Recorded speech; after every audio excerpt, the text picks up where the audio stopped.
Ya saudara, kembali lagi dalam Sapa Jambi pagi hari ini dan pastinya kita kembali membahas tentang bagaimana geliat UMKM di Jambi. Menjadi pelaku UMKM di Jambi baik yang kecil, menengah hingga atas itu tidaklah mudah, apalagi dengan persaingan era digital saat ini, itu semua pelaku UMKM bersaing. Nah, namun bagaimana geliatnya ini bisa terus berjalan dengan baik dan tidak saling bersaing, itu pastinya tidak terlepas dari peran orang-orang yang berkontribusi. Nah, salah satunya ini kan pemerintah, Kak. Yeah. Pemerintah itu dituntut untuk bisa terus mensupport para pelaku UMKM karena ini bisa berpengaruh juga untuk pendapatan dari daerah juga ya. Nah, dari pemerintah kita sendiri, Kak, apakah ada kucuran-kucuran dana yang juga mungkin disalurkan untuk para pelaku UMKM hingga hari ini, Kak? Oh, yang sepengetahuan saya ada program-program pelatihan itu juga ada. Kalau bentuk bantuan itu ada programnya juga mereka. Itu berjalan kok sampai hari ini. Cuman kadang-kadang yang disayangkan adalah sering tidak terupdate data-data UMKM yang dibantu. Jangan terkesan yang dibantu itu lagi gitu ya. Jadi memang kendala kita hari ini yang saya tahu ya, mudah-mudahan, nggak tahu juga saya ini salah atau enggak, tapi update data UMKM itu tidak seperti yang kita mau. Pengennya di pemerintah itu betul-betul data UMKM itu yang terreal, terbaru, terupdate dan usahanya masih ada. Kadang-kadang kalau kita dasarnya data pemerintah tuh ada yang sudah tidak ada lagi usahanya gitu. Jadi pada saat nanti ada program-program sering tidak tepat sasaran juga. Kak, terus apakah pemerintah ini untuk membangkitkan lagi geliat UMKM khususnya di Jambi, apakah ada mungkin kegiatan yang dibuat oleh pemerintah, Kak, seperti pameran atau apa gitu? Apakah ini cuma dari asosiasi atau komunitas saja atau pemerintah juga menyediakan pasarnya untuk Kalau itu sudah sering, pemerintah tuh sering mengadakan bazar untuk UMKM, sering banget. Cuman yang hari ini kalau saya boleh sampaikan yang terbaru adalah dengan instruksi Presiden nomor 2 tahun 2022 yang mengharuskan transaksi belanja barang dan jasa pemerintah lewat platform digital. Di situ ada keharusan dari Presiden untuk pemerintah membelanjakan uangnya ke sektor UMKM sebesar 40% dari anggaran belanja barang dan jasa pemerintah. Menurut saya itu kabar baik karena menjadi ada keharusan pemerintah untuk belanjanya harus di UMKM. Nah, hari ini kita sudah hadir, Mbak, dengan salah satu platform digital. Dan sekarang teman-teman UMKM sudah onboarding di sana semua. Berarti gitu. untuk Jadi barang dan jasa itu kita belanja lagi ke daerah kita sendiri, tidak keluar. Jadi misalnya gini contoh-contoh, ada Dinas A. Dinas A ini punya anggaran misalnya 1 miliar deh. 1 miliar anggaran belanja dia itu kan macam-macam nih pemerintah keperluannya.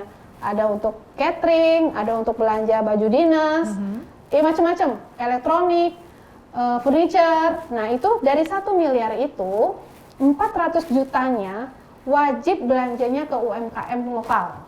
Berarti produk lokal ya? Iya, produk lokal. Wajib, nggak bisa enggak. Untuk UMKM dan koperasi. Nah, itu menurut saya konkret betul langkah pemerintah untuk membantu UMKM.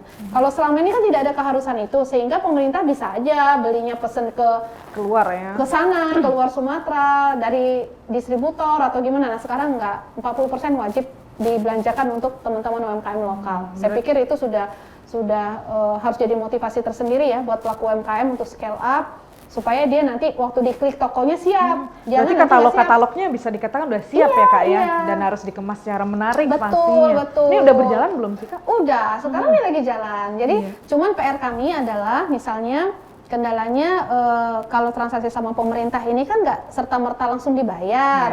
Ada juga yang pending bayarnya. Nah, itu juga jadi peran kami untuk menjembatani itu. Bagaimana supaya UMKM ini tetap dapat pesanan, tapi mereka tidak terkendala cash flow-nya terhambat gara-gara tunda bayar beberapa hari gitu loh, Mbak. Nah, pastinya ini balik lagi modal ya, Kak. Modal awal ini itu pasti besar, apalagi yang belanja ini pemerintah. Tidak sedikit. Nah, kira-kira tuh nanti Kakak akan berkolaborasi dengan siapa aja rencananya? Pastinya dengan perbankan ya. Perbankan banyak kok yang merapat ke kita untuk mensupport menjembatani ini. Jadi tinggal nanti dilihat. Satu lagi nih, Mbak, kendalanya ya pelaku UMKM itu seringkali pada saat kita mau menyalurkan KUR atau apapun itu kan pasti dilihat BI checking, dilihat bagus nggak nih, ada pernah masalah nggak dengan kredit sebelumnya. Nah, itu yang jadi PR kita juga, ternyata dalam kenyataannya di lapangan banyak juga yang BI checking. Nah kan nggak bisa dibantu perbankan kalau sudah kayak gitu. Nah itu kita edukasi terus teman-teman untuk hati-hatilah dalam meminjam dimanapun. Sekarang kan ada pinjaman online, nah itu kan jangan terjebak di situ gitu loh Mbak. Itu PR kita juga untuk edukasi terus. Nah, balik lagi Kak, untuk menjadi pelaku UMKM yang memang harus siap berkompetisi, siap juga dengan era digitalisasi. Apa sih tips Kakak untuk para pelaku UMKM ini Kak? Silakan Kak. Iya, satu yang pasti mental itu nomor satu, yang kedua open minded, terus yang ketiga bergerak terus. Jangan pernah berhenti, kalaupun berhenti ya sesaat saja untuk misalnya pivot atau mengalihkan. Misalnya kan kita usaha itu awalnya pilihannya A, tapi kita sudah menjalani 6 bulan, kok begini ya jalannya, ya cepat-cepat beralih, kira-kira apa nih langkah selanjutnya yang lebih baik usahanya. Kadang-kadang ada pilihan usaha yang tidak tepat, hanya karena ikut-ikutan, itu hati-hati. Banyak kok usaha yang ikut-ikutan Mbak. Kalau saya sih milihnya gini, karena saya udah menjalani, lebih baik pilih usaha yang memang passionnya ada di kita. Jadi kita menjalaninya itu dengan happy kan.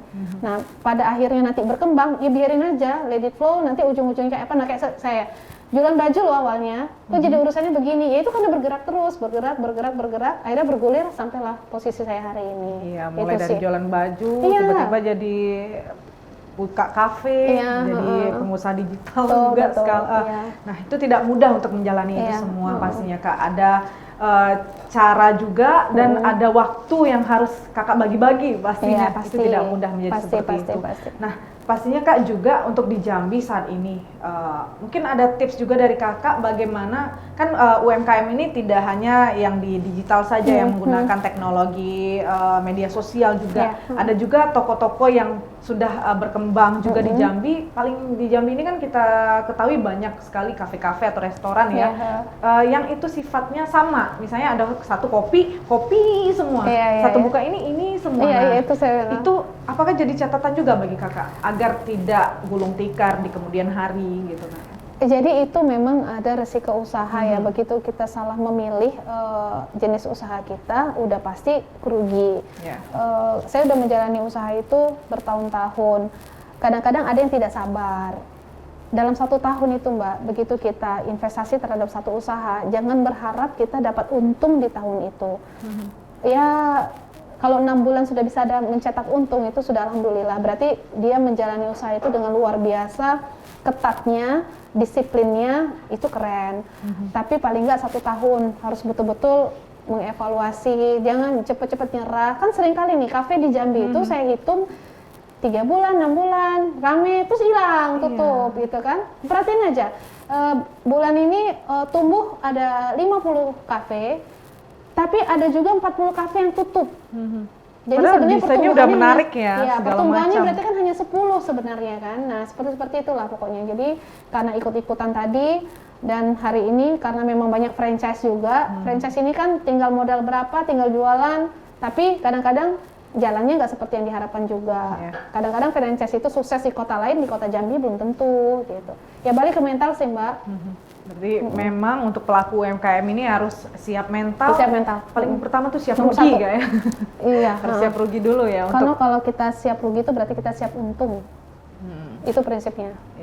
Nah terakhir nih Kak ya, sebelum kita tutup perjumpaan kita pada pagi hari ini, kira-kira apa sih harapan Kakak bagi para pelaku UMKM di Jambi ini? Iya, kalau prinsipnya gini ya Mbak ya, untuk pelaku UMKM, untuk semua itu, kalau pesan saya, menjalani usaha itu ya jangan setengah-setengah. Begitu kita memang mau terjun di sana, all out lah, kerjakan apa yang untuk mencapai titik itu kita bisa optimal tuh langkah-langkah apa yang harus kita lakukan. Itu satu. Yang kedua, jangan pernah mengukur rezeki orang lain, jangan melihat rezeki kompetitor. Misalnya sama-sama buka toko emas, kok sebelah murah ya, kok ini ya, kok itu, nggak usah, fokus aja di jualan kita. Jadi kadang-kadang ada harga barang itu Mbak, jual pempek nih contohnya, ada yang jual pempek itu 1.000 ya, tapi ada loh yang 10.000, tapi kenapa ada yang berani jual 10.000 dan laku?